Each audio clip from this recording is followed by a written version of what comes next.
নমস্কাৰ মৰমৰ ছাত্ৰ-ছাত্ৰীসকল, আজি আমি 7ৰ ইংৰাজী লেসন 2 মেমৰিয়েবল সেমিষ্টাৰ ব্ৰেকৰ পাৰ্ট 2ৰ প্ৰশ্নখিনি আলোচনা কৰিম।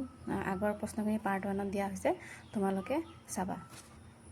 10b now use the word given in the box to complete each of the hyperbolic statement. এইবিলাকক এই তলত দিয়া ষ্টেটমেণ্টবিলাকক হাইপাৰবলিক বুলি কোৱা হয়। ইয়াত বাকচপটত ফ্লাই, ৱৰ্ল্ড, ওৱাইন, মিলিয়ন, ব্লেংক এনেকৈ দিছে। সেইবোৰ আমি ক'ত কি হয় পঢ়াব লাগে। 1 নম্বৰটো I am so' happy I am fly. Chinmoy is the nicest person in the world হ'ব। He will be back before you blink. My horse run faster than the wind. I have million question to ask U.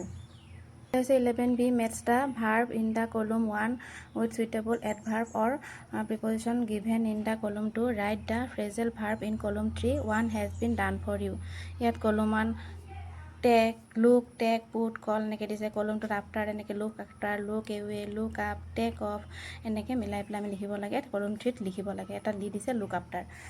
11bত আমাৰ column 3ত আমি লিখিব পাৰিম look after, look up, look for, take off, take for, take away, put up, put on, put off, call after, call out, call on লিখিব পাৰিম।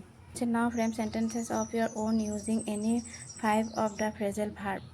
মানে বাক্য ৰচনা কৰিব দিছে, গতিকে বাক্য ৰচনা লুক আফটাৰ আমি লিখিব পাৰিম I look after my younger brother. Take off লিখিব পাৰিম the plane will take off চুন।